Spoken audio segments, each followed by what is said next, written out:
ادھر سے تھوڑا سا آگے.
جتنے مومنین یہاں پر تشریف فرما ہے تھوڑا سا ایک صلوات کے ساتھ آگے آئیے. آگے ابھی بھی گنجائش ہے, اندر کا ماحول بھی اچھا ہے, ٹھنڈا ہے, اس لیے پیچھے والوں کو تھوڑی سی جگہ مل جائے اور سب مل کر حسین ابن علی علیہ السلام کے ذکر سے استفادہ کر سکیں. سب مل کر صلوات بھیجیے اور تھوڑا سا آگے.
والصلاة والسلام على جميع الأنبياء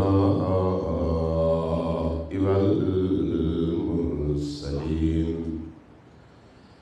سيما من سمي في الآفاق بأحمد وفي الأرض بأبي القاسم محمد.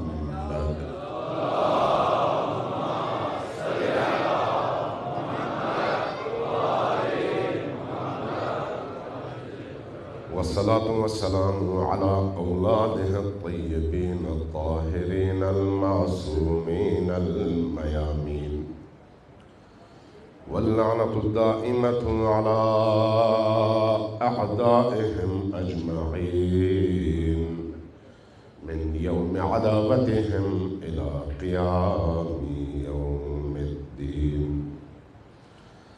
أما بعد فقد قال الله تبارك وتعالى في كتابه المجيد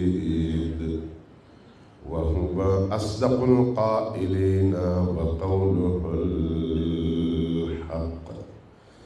بسم الله الرحمن الرحيم. قل لا أسألكم عليه أجرا إلا المودة في القربى. صلى الله عليه وسلم.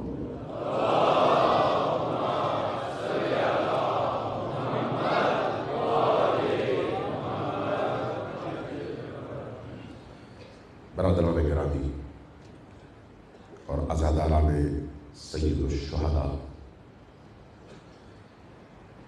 جو انسان فکری حوالے سے جس سطح پر ہوتا ہے وہ کائنات کو اسی سطح پر پہچاننے کی کوشش کرتا ہے.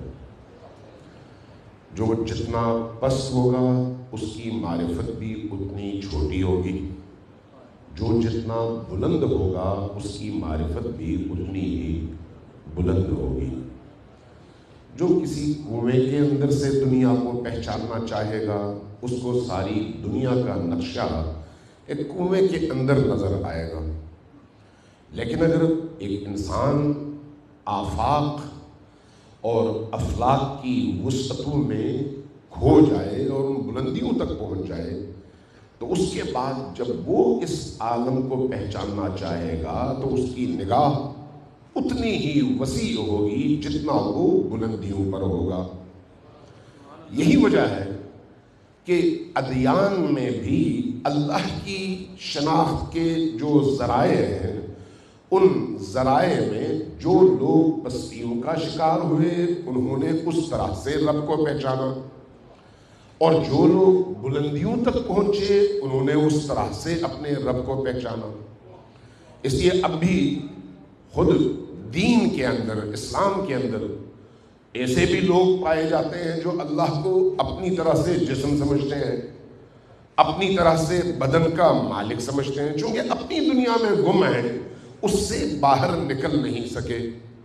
اسی طرح سے بہت سارے ایسے بھی ہیں جو نبی کریم کو اپنی طرح کا ایک انسان سمجھتے ہیں، چونکہ اپنی طرح کا سمجھتے ہیں اس لیے جیسے وہ خود ہوتے ہیں ویسے ہی سمجھتے ہیں کہ نبی بھی ہوں گے، اور یہی کیفیت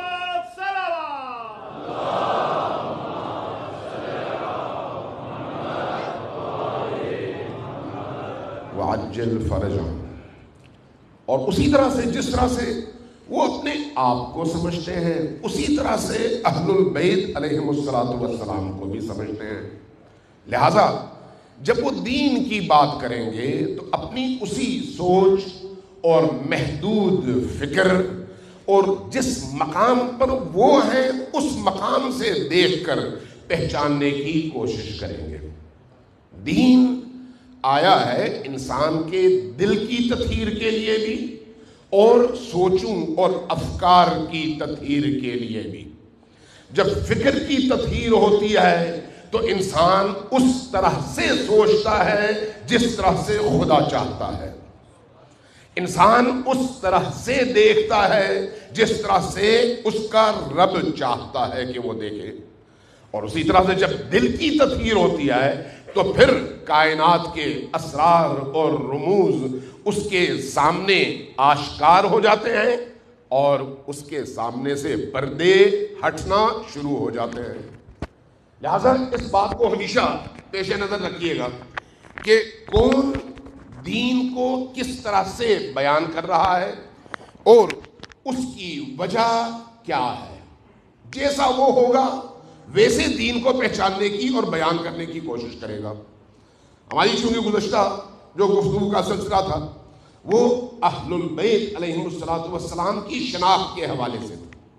اس شناخت میں ایک موضوع کربلا کا موضوع ہے، ایک موضوع حسین ابن علی علیہ السلام کے قیام کا موضوع ہے، ایک موضوع حسین ابن علی علیہ السلام کے مدینہ سے مکہ تک کا سفر اور پھر مکہ سے آگے عراق تک کے سفر کا موضوع ہے۔ لہذا آپ دیکھیں گے جو جس طرح کی سوچ کا حامل ہے وہ اس آئینے میں اس پورے واقعے کو دیکھتا ہے۔ اب ذرا غور کیجئے گا، امام حسین علیہ السلام جب مدینہ سے نکلتے ہیں تو کیا ان کے نکلنے کی وجہ ولید کا یا یزید ابن معاویہ کا طلب بیعت کرنا ہے یا پھر اس کے پیچھے کوئی اور اسرار اور رموز ہیں؟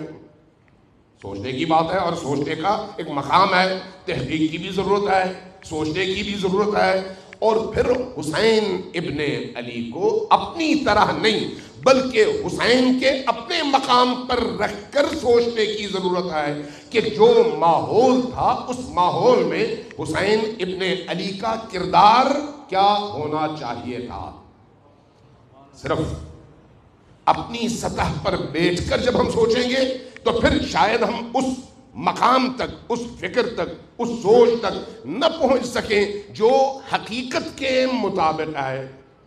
لہذا یہ ایک سوچنے کا مقام ہے کہ کیا امام حسین علیہ السلام نے جب مدینہ سے سفر کا آغاز کیا تو کیا اس وقت اس طلب بیعت کی وجہ سے کیا، یا کوفہ والوں کے خطوط کی وجہ سے کیا، یا حکومت کے حصول کی جنگ کی وجہ سے کیا، یا کوئی اور اس کے پیچھے اسرار اور رموز کار فرما ہے؟ کون بتائے گا؟ کون بتائے گا کہ اصل بات کیا ہے؟ آیا قرآن، حدیث، یا پھر مورخ؟ اور مورخ بھی وہ مورخ جو امویوں کے دیے ہوئے لقمے کھا کر تاریخ لکھے۔ سوال ہے نا، کیا ہم قرآن سے پوچھیں، رسول اللہ سے پوچھیں، خود امام حسین علیہ السلام سے پوچھیں، یا پھر ان مورخین سے پوچھیں جنہوں نے لقمے کھا کر قلم اٹھایا ہے؟ تو خود بخود بہت سارے اسرار ہمارے سامنے آہستہ آہستہ کھلنے شروع ہو جائیں گے۔ صلوات بھیجیے بر محمد و آل محمد۔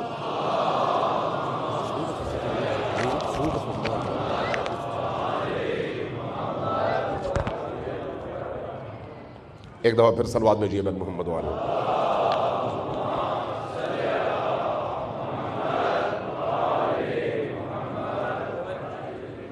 عزیزان من، جب ہم نبی کریم کی ذات کو دیکھتے ہیں تو یہ شیعہ اور سنی دونوں کی متفقہ روایات ہیں۔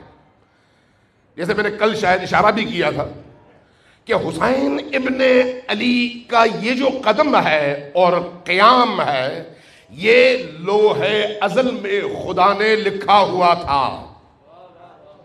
لوح ازل میں خدا کا لکھا ہوا اس کا ارادہ تھا، اس لیے کہ دین کو بقا ایک ایسی قربانی کے بغیر ملنی ممکن نہیں تھی۔ اس کے لیے اتنا ہی بڑا قدم چاہیے تھا۔ حسین ابن علی اور ان کے جد نبی کریم صلی اللہ علیہ وآلہ وسلم اور امیر المؤمنین علی ابن ابی طالب اور حضرت زہرا سلام اللہ علیہا پنجتن آل ابا اصحاب کسا، جن کی عظمت، جن کی بلندی، جن کا تقدس، جن کا احترام تمام عالم انسانیت کا بالعموم اور مسلمانوں کا بالخصوص مشترکہ سرمایہ ہے، اگر ہم ان کو قرآن اور حدیث کی روشنی میں پہچاننا نہ چاہیں تو پھر ہم گمراہی کا شکار ہو سکتے ہیں۔ لہذا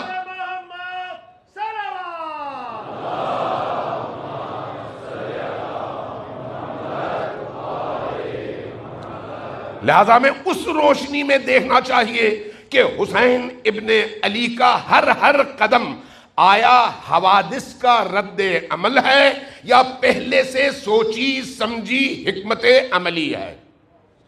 سوچنے کا مقام یہ ہے۔ بعض ہمارے اپنے مورخین بھی یہ سمجھتے ہیں کہ ادھر سے ہو سکتا ہے اگر نہ مانگا جاتا، بیعت کا تقاضا نہ ہوتا، یا پھر کوفیوں کا خط نہ آتا تو شاید حسین ابن علی مدینہ میں محفوظ ہوتے۔ اور بہت سارے لوگ ہمارے اپنے اہل علم بھی اسی طرح کی سطحی فکر کی وجہ سے اس درست نتیجے تک پہنچنے سے قاصر ہو جاتے ہیں۔ حسین ابن علی کون ہے؟ زمین پر اللہ کی حجت، زمین پر اللہ کے ولی، نبی کریم کے بعد، امیر المؤمنین کے بعد، امام حسن کے بعد، پنجتن آل ابا میں سے آخری فرد، وہ فرد جس کی نگاہوں کے سامنے یہ پورا عالم اور پوری کائنات اور مستقبل کے واقعات ایسے ہی ہے جیسے انسان کے سامنے اس کی ہتھیلی۔ وہ شخصیت جس کو معلوم ہے کہ اس کے بعد ہونا کیا ہے۔ یہ اہل سنت کی روایات بھی ہیں اور اہل تشیع کی روایات بھی ہیں۔ یہ جو گریے کی فضیلت کے حوالے سے امام احمد ابن حنبل نے اپنی کتاب فضائل الصحابہ میں امام حسین علیہ السلام پر گریے والی روایات بیان کی ہیں، یہ کیا بعد میں آئی ہیں یا رسول اللہ کے دور سے آئی ہیں؟ تو اس کا مطلب ہے کہ پہلے لوگوں کو پتا تھا کہ اتنا بڑا ظلم ہونا ہے اور اس کی بنیاد پر پھر ایک پورے معاشرے کے اندر تبدیلی آنی ہے، اور اس غم، اس الم، اس درد اور اس ظلم کے نتیجے میں لوگوں کے اندر برائیوں کے خلاف ایک جذبہ پیدا ہونا ہے، اور حسین کی مظلومیت کے لیے ہمدردی بھی اور پھر ان سے وابستگی کا جذبہ بھی پیدا ہونا ہے۔ لہذا جب ہم اس گریے کی روایات دیکھتے ہیں، جب ہم حضرت ام سلمہ کے حوالے سے وہ شیشی کی روایات دیکھتے ہیں کہ ان کو شیشی دی گئی اور اس میں مٹی تھی، اور مٹی عصر عاشور جب حسین ابن علی شہید ہوئے تو مٹی سرخ ہو گئی اور خون میں تبدیل ہوئی، یہ حسین ابن علی کی شہادت کے بعد نہیں بلکہ اس سے پہلے کے وہ اقدامات ہیں جو پہلے نبی نے کیے، بعد میں خود علی مرتضیٰ نے انجام دیے، اور اس کے بعد امام حسن علیہ السلام نے بھی اس کے بارے میں خبریں سنائیں۔ پھر حسین ابن علی نے بھی اپنی دور زندگی میں، دور حیات میں اس حوالے سے مختلف مقامات پر مختلف جملے ارشاد فرما کر یہ بتا دیا کہ حسین کسی واقعے کے رد عمل میں نہیں بلکہ آگاہانہ طور پر، باشعور، شعوری طور پر، جانتے ہوئے، سمجھتے ہوئے اور یہ جانتے ہوئے کہ نتائج کیا ہوں گے مدینہ سے نکل رہے ہیں۔ لہذا حسین ابن علی کے تمام اقدامات آپ دیکھیے، تمام اقدامات آپ کو حیرت ہوگی۔ ہم عام طور پر شروع کرتے ہیں 27 رجب سے، کہ 27 رجب سے پہلے 25 رجب کو جب امام حسین علیہ السلام سے طلب بیعت کی گئی تو آپ نے مدینہ چھوڑا اور مکہ کی راہ لی، جبکہ واقعہ یہ نہیں ہے، ایسا نہیں ہے۔ امام حسین علیہ السلام ایک آگاہ، آشنا، دانا اور مستقبل کے واقعات کو جاننے والے امام ہیں، اور انہیں معلوم ہے کہ نبی کے بعد اس دین کی حفاظت کے لیے جس عظیم قربانی کی ضرورت ہے اس میں حسین ابن علی کا رول اور کردار کیا ہے، انہیں یہ معلوم ہے۔ یہی وجہ ہے کہ 58 ہجری، ابھی ہم بات کر رہے ہیں 61 ہجری کی، 61 ہجری محرم، اس سے اگر 58 ہجری کی طرف جائیں تو 3 سال قبل حسین ابن علی آتے ہیں حج کے لیے۔ روایت، 2 طرح کی روایات اور 2 طرح کے خطبات امام حسین علیہ السلام کے تحف العقول میں موجود ہیں، ان کے خطبات بھی موجود ہیں اور احادیث بھی موجود ہیں۔ حج پہ جانے سے پہلے عالم اسلام میں، یمن کی طرف، عراق کی طرف، دیگر ان بلاد اسلامیہ کی طرف جہاں پر مسلمان بستے ہیں، ان علاقوں کے سرکردہ لیڈرز، سرکردہ جو نمایاں چہرے ہیں، ان کو خط لکھتے ہیں، اور اس خط میں لکھتے ہیں کہ میں حسین ابن علی ہوں، رسول اللہ کا آخری فرزند اس زمین کے اوپر، اصحاب کسا کا آخری فرد، اس سال میں حج پر آ رہا ہوں، تم سب کو میری طرف سے دعوت ہے کہ حج پہ آؤ۔ حج سے فراغت کے بعد منا کی سرزمین میں ہم مل بیٹھیں گے، میں نے ایک پیغام تم لوگوں کو دینا ہے۔ ذرا سوچئے امام حسین علیہ السلام کے اقدامات کے حوالے سے، میں نے تمہیں ایک پیغام دینا ہے۔ کس کو خط لکھتے ہیں؟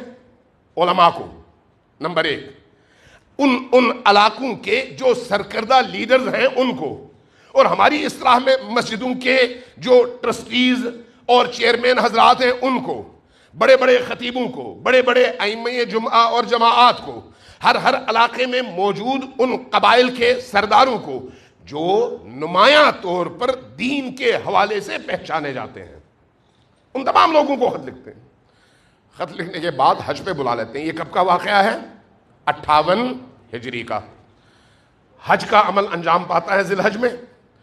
حج میں منا میں شیطانوں کو پتھر مارنے کے بعد جب منا میں جمع ہوتے ہیں، منا شیاطین کو پتھر مارنے کے بعد جب انسان احرام سے نکلتا ہے نا، تو جن لوگوں نے حج کیا ہے ان کو معلوم ہے کہ پیچھے کی تمام مشقتوں کے بعد جب شیاطین کو پتھر مار کر طواف کر کے آدمی واپس منا میں آتا ہے تو ایک طرف سے تو وہ انتہائی تھکا ہوا ہوتا ہے، لیکن دوسری طرف اس پورے پروسیس سے گزرنے کی وجہ سے اس کے دل کی تطہیر ہو چکی ہوتی ہے، دنیا سے وابستگی کم ہو چکی ہوتی ہے، دل پر رقت طاری ہوتی ہے، حق کی بات سننے کے لیے انسان آمادہ ہوتا ہے، اور انسان کی آنکھیں گریاں ہوتی ہیں، انسان کا دل خدا کی طرف متوجہ ہوتا ہے۔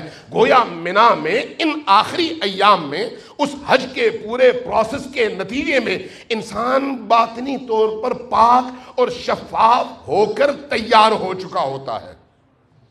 حسین ابن علی نے اس موقع کا انتخاب کیا ہے جب یہ سارے لوگ اس پورے پروسیس سے گزر کر جب آئیں تو اس وقت میں ان سے بات کروں، اور وہیں پر منا میں ایک بڑا خیمہ سجتا ہے، اور تاریخ بھی بتاتی ہے اور احادیث بھی بتاتی ہیں کہ 1000 سے زیادہ سرکردہ لیڈرز تھے، 1000 سے زیادہ۔ یہ کون سے لیڈرز ہیں؟ جن کی طرف لوگ دیکھتے ہیں، جن سے لوگ لیتے ہیں، جن کی بات کو وہ اسلام کی بات اور دین کی بات سمجھتے ہیں۔ جب وہاں پر اس اجتماع میں، اس بڑے خیمے میں حسین ابن علی کھڑے ہوئے اور باقی لوگ بیٹھے، تو امام حسین علیہ السلام نے ان سے پوچھنا شروع کیا کہ مجھے جانتے ہو میں کون ہوں؟ جانتے ہو میں کون؟ سب نے کہا ہاں یا ابن رسول اللہ، ہم آپ کو جانتے ہیں۔ میں کون ہوں؟ کہا آپ حسین ابن علی ہیں۔ کہا پھر ٹھہرو، پہلے میں خود اپنا تعارف کروا دوں۔ اپنے تعارف میں تقریباً 28 بڑی ان فضیلتوں کا حسین ابن علی تذکرہ کرتے ہیں جو تمام اہل سنت اور شیعہ کتابوں میں علی اور آل علی کے حوالے سے موجود ہیں۔ 28 فضیلتیں تقریباً، ان میں دعوت ذو العشیرہ سے شروع ہوتا ہے، قرآن کے نزول سے شروع ہوتا ہے، وہ آیات جو علی اور آل علی کی شان میں نازل ہوئی ہیں ان آیات کا تذکرہ کرتے ہیں، مباہلے کا تذکرہ کرتے ہیں، آیے تطہیر کا تذکرہ کرتے ہیں، سورہ حل عطا کا تذکرہ کرتے ہیں، ان تمام آیات، ان تمام واقعات کا تذکرہ کرتے ہیں جہاں جہاں قرآن کی آیت اتری اس گھرانے کی فضیلتوں کے بیان کے لیے، تاکہ کوئی غفلت میں نہ رہے۔ حسین دوسروں کو اندھیرے میں رکھ کر استفادہ نہیں کرتے، شعور دیتے ہیں اور پھر اختیار بھی دیتے ہیں، شعور بھی دیتے ہیں اور اختیار بھی دیتے ہیں۔ آج کے مولوی کیا کرتے ہیں؟ لوگوں کو بیوقوف بناتے ہیں۔ آج ماحول اس طرح کا ہے کہ دین سے بے خبر رہو، جو میں کہتا ہوں اس کو مان لو، لیکن دین نے یہ نہیں کہا۔ دین کہتا ہے کہ دین کو سمجھو اور دین کو سمجھنے کے بعد پھر دیکھو کہ تمہاری ذمہ داری کیا بنتی ہے۔ حسین ابن علی وہ سارے واقعات، وہ ساری فضیلتیں، چونکہ اس پر اگر بات کی جائے تو ظاہر ہے ایک اشرہ بھی کم ہے، وہ ساری چیزیں بیان کرتے ہیں۔ 28 بڑے اہم نکات ایک ایک کر کے، ہر نقطے کے بعد سامعین اور حاضرین اونچی آواز سے کہتے ہیں یا ابن رسول اللہ، ہم گواہی دیتے ہیں کہ ہاں ایسا ہوا تھا اور یہ آیات آپ کی شان میں نازل ہوئی ہیں۔ یہ گواہی لینے کے بعد اس کے بعد پوچھتے ہیں اب پہچان گئے ہو کہ میں کون ہوں؟ ہاں میں حسین ابن علی، حسین ابن فاطمہ، حسین ابن محمد الرسول اللہ ہوں۔ یہ بات ہو گئی۔ اس کے بعد پوچھتے ہیں تم کون ہو؟ تم کون ہو؟ بہت بڑا سوال۔ تم کون ہو کا جواب کیا ہے؟ میں فلان ابن فلان نہیں۔ فرماتے ہیں آج تمہیں جو عزت ملی ہے وہ عزت کس لیے ملی ہے؟ اس لیے کہ تم میرے جد کے امتی ہو۔ آج جو تمہیں معاشرے کے اندر احترام کی نگاہ سے دیکھا جاتا ہے اس کی وجہ کیا ہے؟ کہ تم میرے جد کے دین سے منسوب ہو۔ تم میں سے کوئی امام ہے، کوئی خطیب ہے، کوئی لیڈر ہے، کوئی مسجد کا سربراہ ہے، کوئی کچھ اور ہے، لیکن سب کی شناخت یہ ہے کہ تم نبی کے دین سے منسوب ہو، اور تمہیں جو عزت ملتی ہے، جو تکریم ملتی ہے جب تم کسی محفل میں جاتے ہو، یہ اس خطبے کے حصے ہیں کہ جب تم کسی محفل میں جاتے ہو تو اس محفل میں لوگ تمہارے احترام میں اٹھ کھڑے ہوتے ہیں۔ یہ آیا اس لیے ہے کہ تم فلان ابن فلان ہو یا اس لیے ہے کہ تمہاری نسبت میرے نانا کے دین سے ہے؟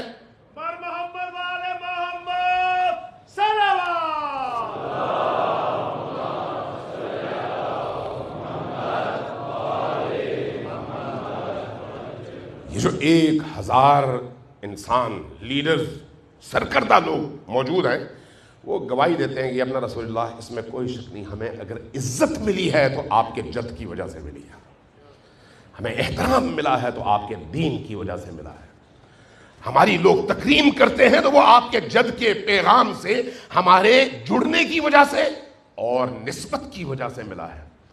جب یہ اعتراف کرتے ہیں نا، امام حسین علیہ السلام کا قدم دیکھیں کتنا عظیم انداز ہے، منطقی انداز ہے، دلوں میں اثر کرنے والا انداز ہے۔ فرماتے ہیں کہ اچھا اگر یہ سب کچھ میرے نانا کے دین کی وجہ سے ہے تو ایسا کیوں ہے کہ جب تمہارے باپ دادا کے حوالے سے کوئی بات ہو اور ان کی کردار کشی ہو تو تم بھڑک اٹھتے ہو اور فوراً معاشرے میں کھڑے ہو جاتے ہو کہ ہماری بے عزتی ہو گئی اور ہم اس کا انتقام لیں گے؟ میرے نانا کے دین کو تباہ کر دیا گیا ہے اور کسی کے لب ہلتے نہیں ہیں، وجہ کیا ہے؟ کتنا بڑا سوال ہے کہ میرے نانا کے دین میں لوگ داخل ہوئے، ہدایت کے رستے پر گامزن ہوئے، لیکن معاشرہ اب اتنی ابتری کا شکار ہو گیا ہے کہ مختلف مقامات پر شراب پینے والے نماز پڑھاتے ہیں، مسجدوں میں ایسے لوگوں کا قبضہ ہے، اقتدار میں ایسے لوگ آ چکے ہیں۔ کیوں خاموش ہو؟ اپنے آبا اور اجداد کی کسی بھی ویلیو پر اگر حملہ ہو تو ایک لمحے کے لیے تم خاموشی برداشت نہیں کرتے، جب تمہیں دین نے یہ عزت اور توقیر دی ہے تو یہاں پر آ کر تم خاموش کیوں ہو؟ اور اس کے بعد پھر قرآن کی ان آیات کی تلاوت شروع کر دیتے ہیں جو بنی اسرائیل کے حوالے سے ہے کہ بنی اسرائیل نے بھی جب اپنی عزتوں کے لیے اٹھنا اور اپنے نبی اور اللہ کی عزت کے مقابلے میں خاموشی برداشت کی اور حملے کے مقابلے میں خاموش رہے تو اللہ نے ان پر جو عذاب نازل کیا وہ کیا ہے، ایک پوری تفصیل ہے، اور پوری تفصیل سے ان تمام آیات کا تذکرہ کیا، اور اس کے بعد فرمایا کہ اب آمادہ ہو میرا پیغام سنو۔ سب نے کہا یا اپنا رسول اللہ آپ حکم فرمائیے۔ فرمایا کہ میں آمادہ ہو رہا ہوں، تم اب حج کے بعد جاؤ گے تو عام طور پر اس زمانے میں ہوتا تھا، اب بھی دیہاتوں میں ایسا ہی ہوتا ہے، چھوٹے چھوٹے علاقوں میں ایسا ہی ہوتا ہے، جب حج سے کوئی بندہ آتا ہے تو پورا علاقہ مبارکباد دینے کے لیے پہنچ جاتا ہے، اس سے حال حوال پوچھتے ہیں، مکہ کے بارے میں، مدینہ کے بارے میں، حج کے سفر کے بارے میں، معنویت کے بارے میں۔ اس لیے فرمایا کہ جب تم اپنے علاقوں میں جاؤ گے تو لوگ تمہارے پاس آئیں گے، جب لوگ تمہارے پاس آئیں گے تو ان کو یہ بتانا کہ فرزند رسول حسین ابن علی کا پیغام کیا ہے۔ اس کا کیا مطلب ہے؟ حسین آگہی کے ساتھ، شعور کے ساتھ جان کر قدم اٹھا رہے ہیں۔ اور بعض لوگ مظلومیت بیان کرنے کے لیے جھوٹ کا سہارا لیتے ہیں کہ امام حسین نے یہ بھی کہا کہ مجھے یمن جانے دو، مجھے ہندوستان جانے دو، مجھے فلان جگہ جانے۔ امام حسین کو اپنی جان پیاری تھی، جس کو دین کے مقابلے میں اپنی جان پیاری ہو وہ حسین ہو ہی نہیں سکتا۔ حسین ہے وہ شخص اور شخصیت جو اپنا پورا کنبہ مٹا کر دین کے لیے سجدے شکر بجا لائے اور کہے خدایا اس نعمت پر تیرا شکر کہ میں نے تیرے دین کو بچایا ہے۔ یہ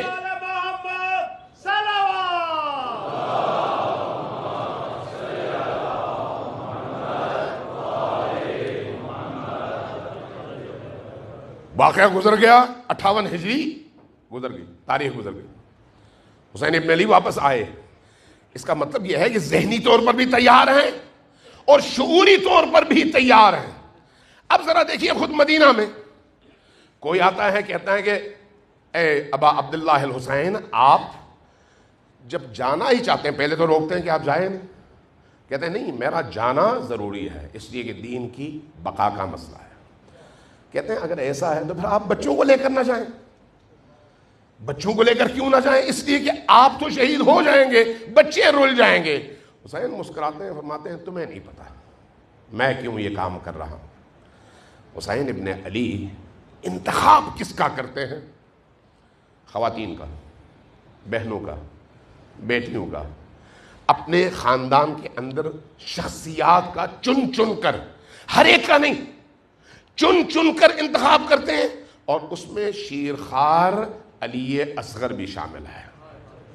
کیوں؟ اس لیے کہ انہیں معلوم ہے کہ ان میں سے ہر فرد نے اس پورے سفر میں کیا کردار ادا کرنا ہے۔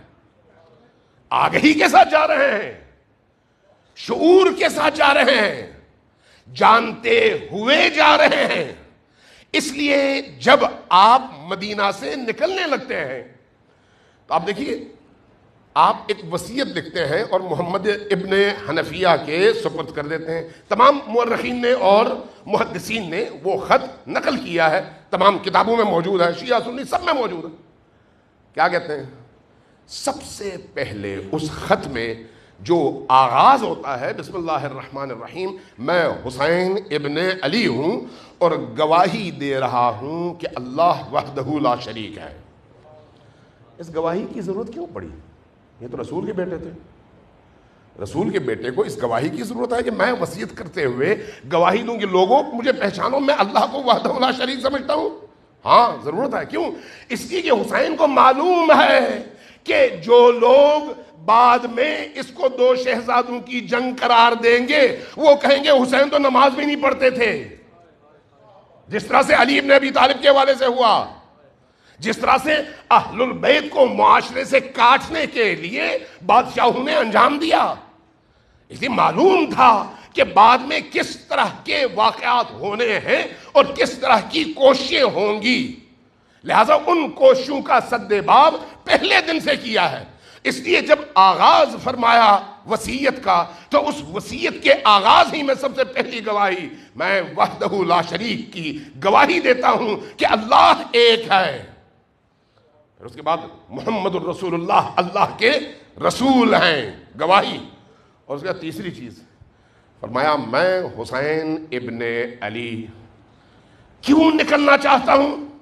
میں مورخ سے پوچھوں یا حسین ابن علی سے؟ میں کسی مولوی سے پوچھوں یا فرزند زہرا سلام اللہ علیہا سے؟ امام حسین علیہ السلام خود اپنا ہدف بیان کرتے ہیں۔ کیا بیان کرتے ہیں؟ انی لم اخرج اشرا ولا بطرا ولا مفسدا ولا ظالما، میں نکل رہا ہوں مدینہ سے لیکن عیاشی کے لیے نہیں، سیر و تفریح کے لیے نہیں، ظلم کے لیے نہیں، فساد کے لیے نہیں، معاشرے کے امن کو تباہ کرنے کے لیے نہیں، چونکہ یہ وہ سارے الزامات ہیں جو بعد میں لگائے بھی گئے۔ حسین پہلے اس کا سدباب کرتے ہیں، جہاں انتخاب میں سدباب، وہیں پر اپنے اہداف کے بیان میں بھی پہلے سدباب کہ میں کیوں نکل رہا ہوں۔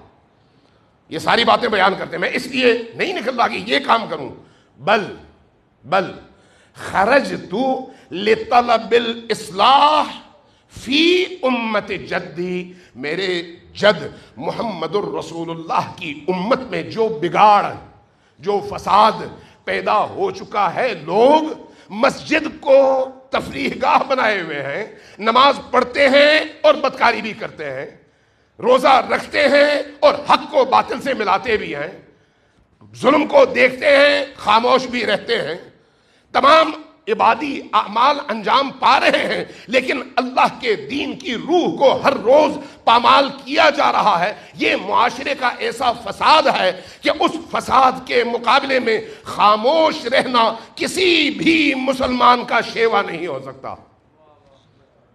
انی لم اخرج اشرا ولا بطرا ولا مفسدا ولا ظالما بل خرجت لطلب الاصلاح فی امت جدی، میرے جد کی امت میں جو فساد برپا ہو چکا ہے، جس کی وجہ سے پورا معاشرہ معنوی حوالے سے تباہال ہو چکا ہے، اس معاشرے کی اصلاح کرنے کے لیے میں نکل رہا ہوں۔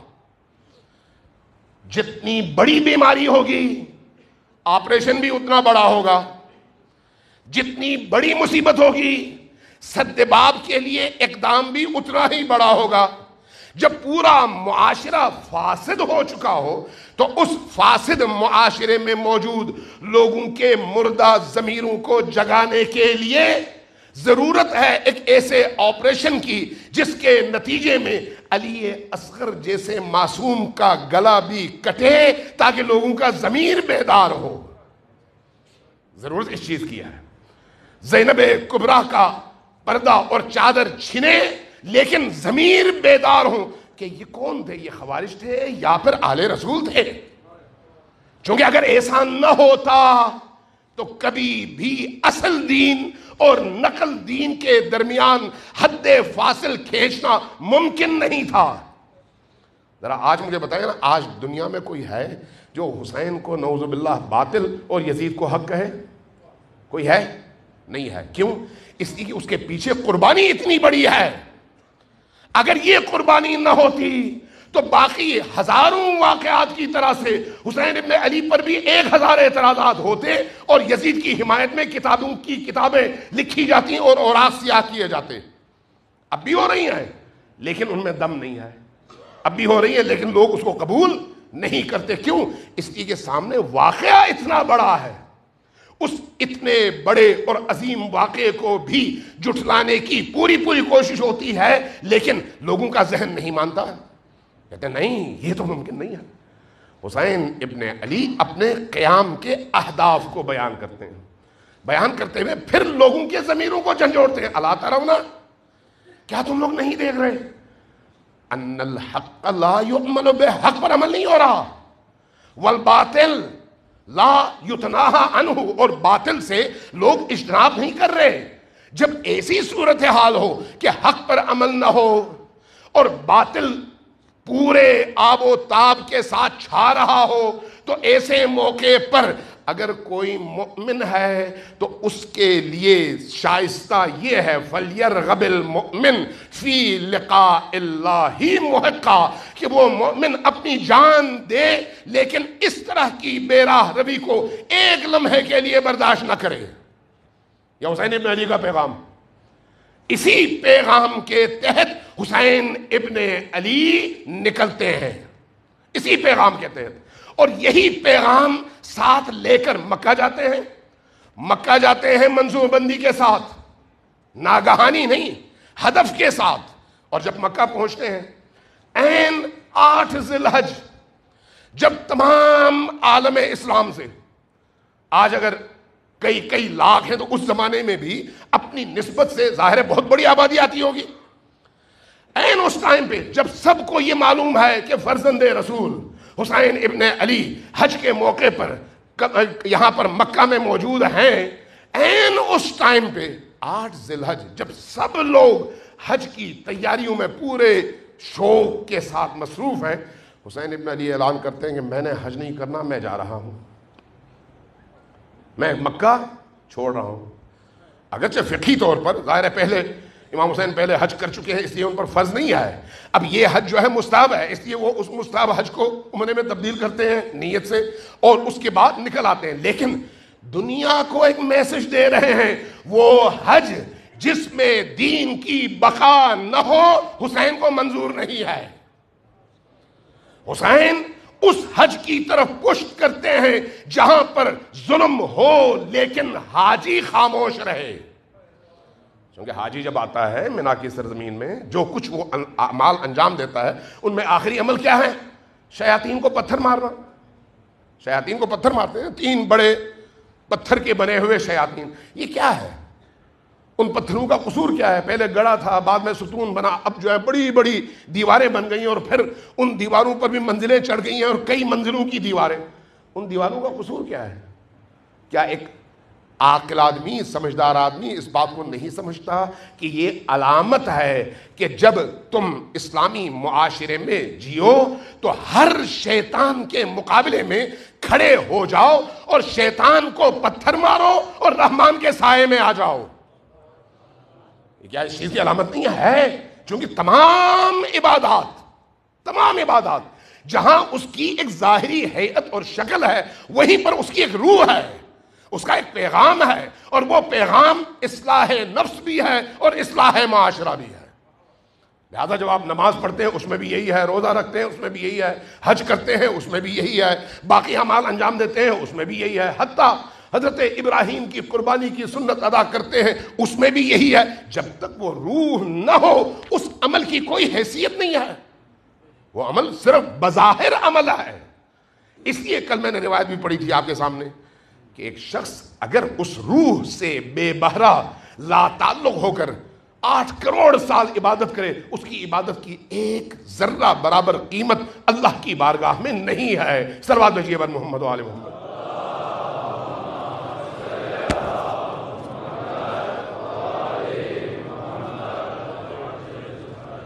اب یہ جو سفر ہے، اب آپ نکل رہے ہیں اور سارے حاجی مکہ میں ہیں، یہ خود سفر کیا ہے؟ یہ حج کے بعد 2 دن بعد نکلتے تو کیا قیامت آتی؟ سوال ہے یعنی 2 دن بعد نکلتے، کیوں نکلے 2 دن پہلے؟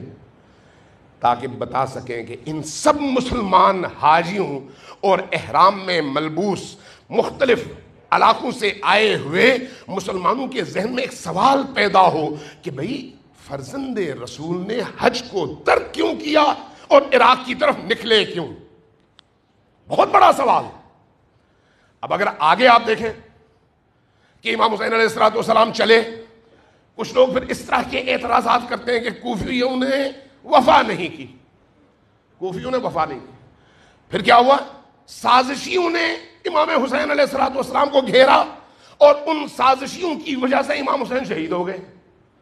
اور بعض لوگ تو انتہا کر دیتے ہیں کہ امام حسین کے قتل کا حکم تو یزید نے دیا ہی نہیں تھا، ثابت ہے ہی نہیں۔ کس چیز کی علامت ہے؟ بغض حسین کی، اور کوئی نہیں، بغض حسین۔ ورنہ آپ کے ایک شہر کے اندر بھی جب آپ کا کوئی تھانہ کوئی کام کرتا ہے نا، تو اس تھانے کی ذمہ داری اس شہر کے سب سے بڑے افسر کے کندھے پہ ہوتی ہے۔ اس کی اجازت کے بغیر ایک تھانے کا ایس ایچ او بھی قدم نہیں ہلا سکتا۔ اور یہاں پر فرزند رسول اور رسول اللہ کا پورا گھرانہ، رسول اللہ کی بیٹیاں، رسول اللہ کے فرزند، رسول اللہ کے نواسے نواسیاں، اہل مدینہ۔ اب بات کی جاتی ہے کہ کوفے والوں نے دعوت دی اور اس کے بعد بے وفائی کی، مان لیتے ہیں کوفے والوں نے دعوت دی، بالکل ٹھیک ہے، لیکن پھر وہ بیان کیوں نہیں کرتے کہ کوفہ میں ہوا کیا؟ کوفہ میں جب کوفہ والوں نے دعوت دی اور حسین چل پڑے تو اس صورتحال کو دیکھ کر یزید نے کوفہ کے گورنر کو تبدیل کر کے ابن زیاد کو جب اس کا گورنر بنا دیا تو اس نے آ کر جو ماحول بنایا، اس ماحول میں کوئی شخص گھر سے نکل ہی نہیں سکتا تھا۔ اور بڑے بڑے ہانی ابن عروہ جیسے لوگ، بڑے بڑے لوگ شہید ہو گئے، مسلم میں عقیل جیسے لوگ شہید ہو گئے۔ لیکن جب ہم کربلا میں دیکھتے ہیں، کربلا میں دیکھیں، کربلا میں شہدائے کربلا کی لسٹ اگر آپ بنائیں تو اس لسٹ میں اکثریت پھر کوفہ کی ہے۔ کوفہ والوں کی دعوت اپنی جگہ، سب کا ساتھ نہ دینا اپنی جگہ، لیکن امام حسین علیہ السلام کا ساتھ دینے والوں کی اکثریت پھر اسی کوفہ سے ہے۔ مدینہ والے کہاں ہیں؟ مکہ والے کہاں ہیں؟ مدینہ سے تو نبی کریم کے فرزند خود نکلے تھے نا۔ تو بعض علماء سے جب بات ہوتی ہے کہتے ہیں مدینہ والوں نے کہا تھا کہ بھئی آپ یہاں سے نہ جائیں، آپ محفوظ رہیں گے، اس لیے انہوں نے بات نہیں مانی تو جا کے کربلا میں شہید ہو گئے۔ ارے بھائی اگر مدینہ والے اس لیے روک رہے تھے تو چلیں ایک لمحے کے لیے ہم قبول کر لیتے ہیں، اگلے سال جو واقعات ہوئے اس میں کیا خود مدینہ والے محفوظ رہے؟ محفوظ رہے؟ مکہ والے محفوظ رہے؟ یہ یاد رکھیے، جو اپنے زمانے کے ولی کا ساتھ نہیں دیتا وہ خود بھی تباہ اور برباد ہو جاتا ہے۔ جو اپنے زمانے کے ولی کا ساتھ نہیں دیتا، حسین ابن علی، اگر یزید ابن معاویہ کی آپ ہسٹری دیکھیں تو 3 سال ہیں، ان 3 سالوں میں پہلا سال کربلا کا واقعہ، اگلا سال مکہ کا واقعہ، اگلا سال مدینہ کا واقعہ۔ مکہ میں کعبۃ اللہ پر حملہ اور کعبۃ اللہ کو ڈھانا کس کا کارنامہ ہے؟ یزید ابن معاویہ کا. جو لوگ یزید ابن معاویہ کو بچانے کے لیے کہتے ہیں کہ اس نے تو حکم نہیں دیا تھا، تو پھر یہ کعبے کو ڈھانے کا حکم کس نے دیا تھا؟ سوچتے نہیں ہے، یا پھر سوچوں پہ تالے لگے ہوئے ہیں. اسے تھوڑا سا آگے بڑھے. کعبے کی جو بے حرمتی تھی وہ اپنی جگہ، جب مدینہ کی بے حرمتی کی باری آئی تو ابن خلدون نے لکھا ہے، ابن اسیر نے لکھا ہے، البدایہ والنہایہ دیکھ لیں، یہ بڑی بڑی قطور اور معتبر کتب ہیں جو ہمارے اہل سنت کے بڑے بڑے اکابر علماء نے لکھی ہیں. چھوٹی کتابیں نہیں ہیں، کوئی گمنام فرد نہیں ہے جس نے ایسی کوئی بات لکھی ہو. کہتے ہیں جب مدینہ کا واقعہ پیش آیا، واقعہ حرہ، تو اس میں جب لشکر یزید نے مدینہ پر حملہ کیا تو کچھ ایسی چیزیں آئیں سامنے جس نے ہوش اڑا دیے. پہلی چیز، حرم نبوی پر حملہ کر کے مسجد نبوی کو استبل بنا دیا گیا. کس نے بنایا؟ یہ سازشی عناصر تھے یا حاکم تھے؟ سازشی عناصر تھے یا حکومت تھی، امویوں کی حکومت. مسجد کو استبل بنانے کا مطلب کیا ہے؟ یہ کہ میرا کوئی عقیدہ نہیں ہے اس مسجد پر. اس کا مطلب یہ ہے نبی کریم کی حرمت کی پامالی اس مسجد میں. اس کا مطلب کیا ہے؟ میں مانتا ہی نہیں ہوں. اس لیے تمام اکابر علماء نے لکھا کہ مسجد نبوی میں 3 دن تک گھوڑے باندھے گئے اور وہ گھوڑے اپنی غلاظت وہیں پر کرتے، اور مسجد میں نہ اذان ہوئی نہ نماز ہوئی.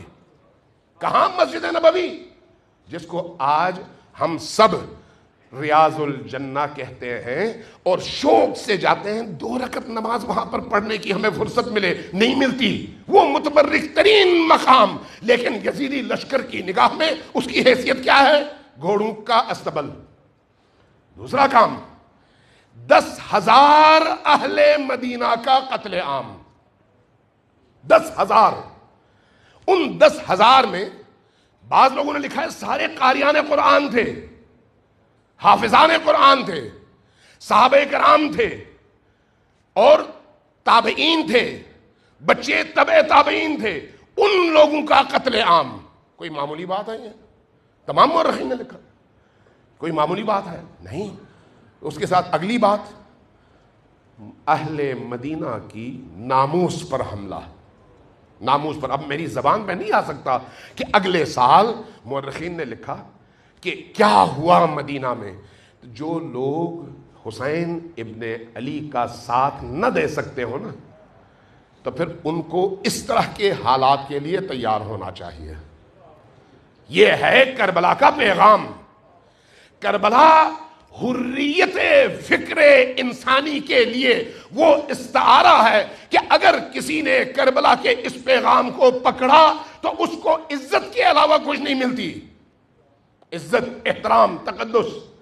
اور جس نے حسین ابن علی کے اس رستے کو چھوڑا اور خاموشی اختیار کر لی، کمپرومائز کیا اور ظلم سے ساز باز کیا، تو اس کا نتیجہ کیا ہے؟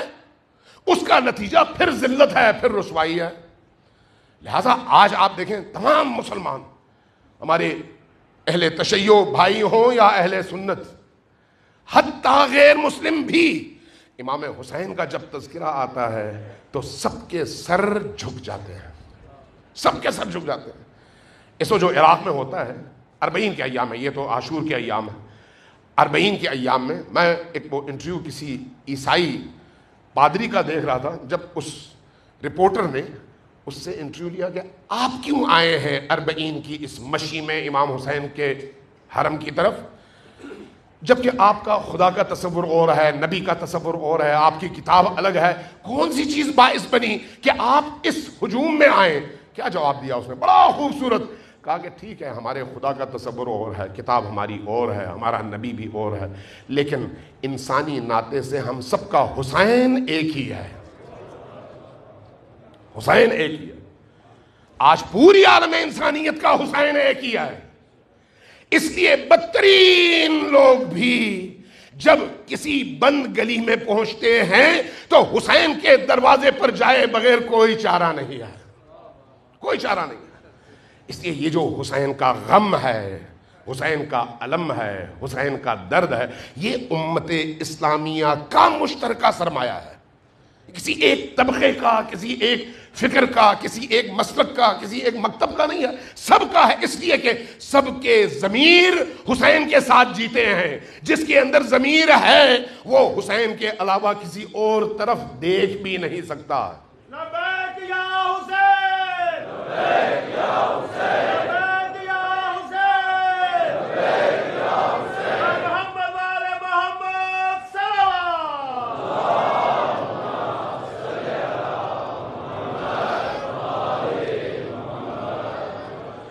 حسین ابن علی کا انتخاب دیکھیں، حسین ابن علی کا انتخاب، اس لیے مصائب میں بھی ہمیں بہت احتیاط کی ضرورت ہے، سنتے ہوئے بھی اور بولتے ہوئے بھی، کہ کہیں ہمارے جملوں سے اس خاندان کی توقیر، عزت اور ان کے احترام اور ان کے اس مقام پر ضرب نہ پڑے کہ ہم ان کو مظلوم ثابت کرنے کے لیے ایسی باتیں کر جائیں جو ان کے مقام سے میل نہ کھائیں، کیونکہ مقام بہت عظیم ہے۔ آج بھی میں ایسی ماؤں کو جانتا ہوں جو اپنے 4 5 بیٹوں کو قربان کرنے کے بعد آنسو بہائے بغیر کربلا کی طرف رخ کر کے کہتی ہیں کہ اے حسین، کاش میرا کوئی اور بیٹا ہوتا، میں آپ کی قدموں میں اس کو قربان کر دیتی۔ آج بھی ایسی مائیں ہیں۔ تو زینب کیسی ہوں گی؟ ام کلثوم کیسی ہوں گی؟ میں نے ایسی بہنوں کے انٹرویوز پڑھے ہیں، جب ان کا انٹرویو پڑھا نا میں خود تڑپ اٹھا۔ ایک بہن ہے، اس کے 4 بھائی شہید ہو گئے ہیں، لیکن جب وہ بات کرتی ہے انتہائی جرأت کے ساتھ تو کہتی ہے جب میں نے اپنے بھائیوں کی لاشیں دیکھیں تو مجھے زینب سے شرم آئی کہ میں روؤں تو کیسے روؤں، کیسے روؤں۔ جہاں ان زینب اور ام کلثوم کی کنیزوں کی فکری سطح اتنی بلند ہو، وہاں پر خود زینب کی سطح کتنی بلند ہونی چاہیے، ام کلثوم کی سطح کتنی بلند ہونی چاہیے۔ لہذا واقعہ عاشورہ میں اور شام غریبہ میں جو واقعات پیش آئے نا، ان میں جب ہم ان مخدرات کو دیکھتے ہیں تو یہ انسانیت کے بھی اور جرأت و بہادری کے بھی معراج پر نظر آتی ہیں۔ معراج جب امام حسین علیہ السلام شہید ہوئے نا، تو ان کی شہادت کے موقع پر سارے گھرانے کے لوگ خیموں میں تھے اور دعائیں مانگ رہے تھے۔ کون تھیں؟ سارے مرد شہید ہو چکے تھے، جوان شہید ہو چکے تھے، اصحاب شہید ہو چکے تھے، اب حسین تنہا تھے۔ اس حسین کی تنہائی کے ان لمحات میں بعض راویوں نے یہ واقعہ نقل کیا ہے کہ زینب سلام اللہ علیہا خیموں سے نکل کر آتی اس بلند چوٹی پر جس کو تل زینبیہ کہتے ہیں، اس بلند چوٹی پر، اور قتلگاہ ان کے سامنے، بار بار وہاں پر آتی، دیکھتی حسین سالم ہیں یا نہیں ہیں، پھر واپس جاتی بچوں کو تسلی دیتی، پھر آتی دوڑ دوڑ کر۔ یہ تقریباً کوئی 100 میٹر سے زیادہ کا فاصلہ ہے۔ اب تو اس تل زینبیہ کو انہوں نے جو ہے بڑا حال بنا دیا ہے، لیکن ایک زمانے میں وہ تل موجود تھا، میں نے وہاں پر نماز پڑھی ہے، آپ میں سے بھی بہت سارے لوگوں نے پڑھی ہوئی۔ وہاں تک خیمے سے، مخیم سے آنے میں کم از کم 5 سے 7 منٹ لگتے ہیں دوڑ کر آنے میں۔ زینب سلام اللہ علیہا بار بار آتی، اس بلند چوٹی پر نیچے دیکھتی اور حسین ابن علی کو گھوڑے پر دیکھتی تو تسلی سے واپس جاتی اور بچوں کو حوصلہ دیتی ہیں، حوصلہ دیتی ہیں۔ ایک وقت وہ بھی آیا جب خیام کے باہر گھوڑے کے ہنہنانے کی آواز آئی۔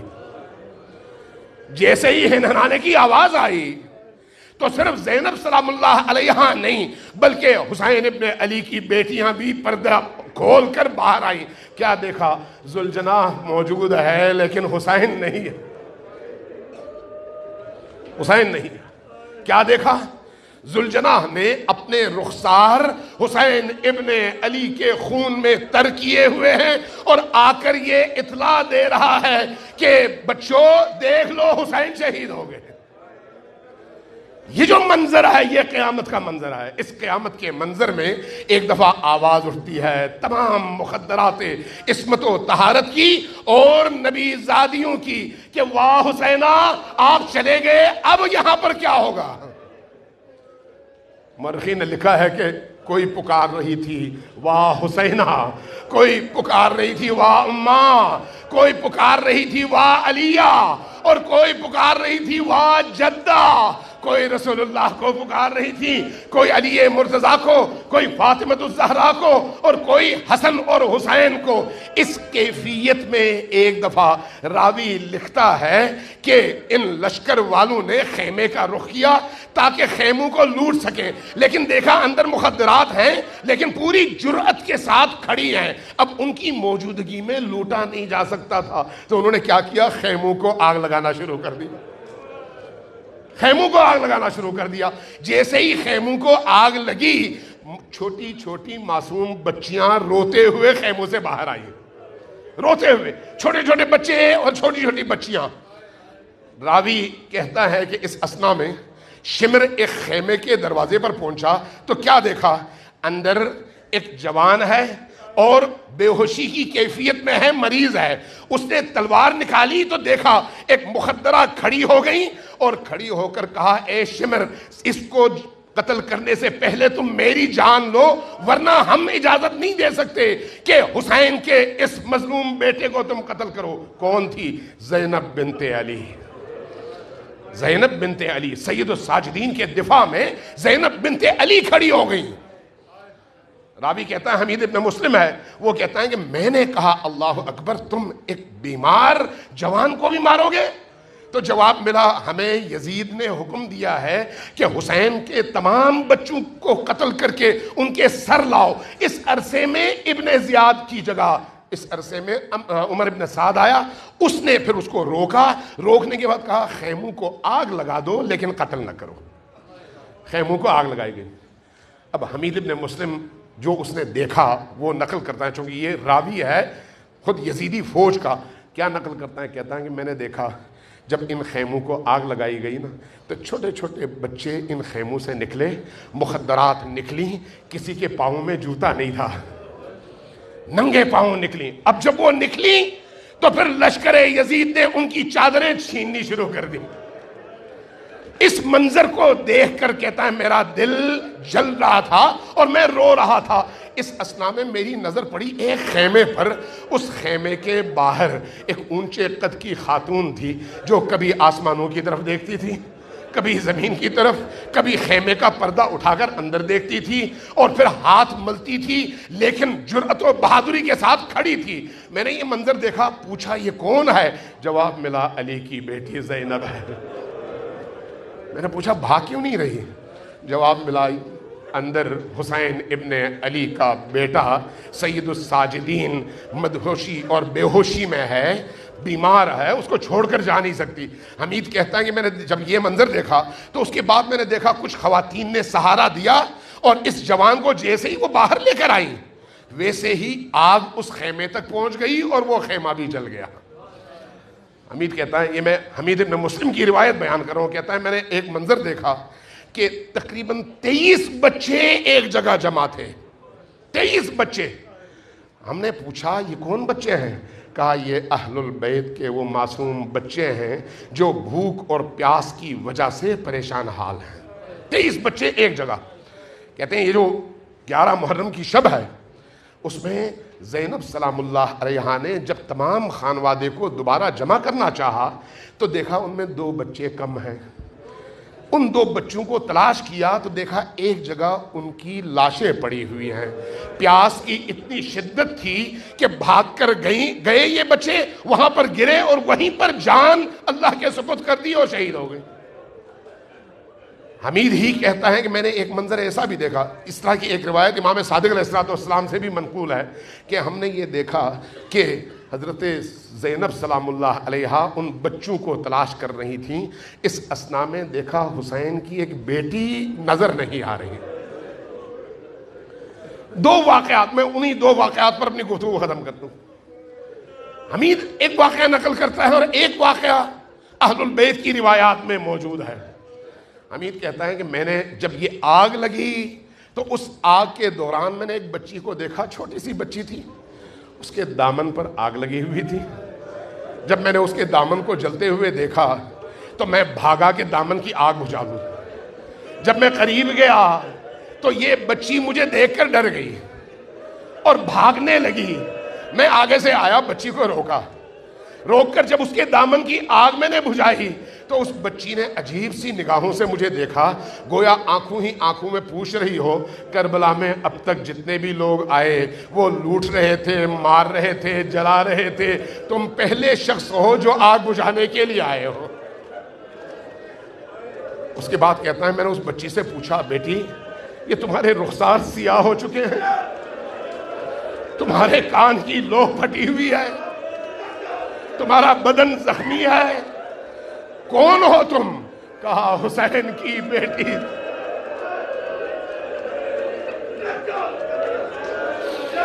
حسین کی بیٹی، حسین کے سینے پر سونے والی۔ کہتا ہے میں نے اس سے پوچھا، بیٹی یہ تمہارے کان کی لو کیوں اس طرح سے پھٹی؟ کہا ان ظالموں نے میرے بابا کی پہنائی ہوئی بالیاں اس طرح سے کھینچی کہ کان کی لو پھٹ گئی۔ میں نے کہا بیٹی یہ تمہارا چہرہ سیاہ ہے، رخسار سیاہ ہو چکے ہیں۔ کہا جب یہ مقدعے چھین رہے تھے تو انہوں نے اتنے زور سے تماچے مارے،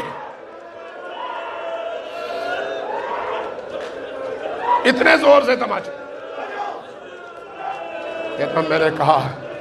میں نے کہا بیٹی ذرا بتاؤ میں تمہاری کیا خدمت کروں جس سے تمہارا غم کم ہو؟ تو اس بچی نے کیا کہا؟ کہا ذرا مجھے نجف کا رستہ بتا دو۔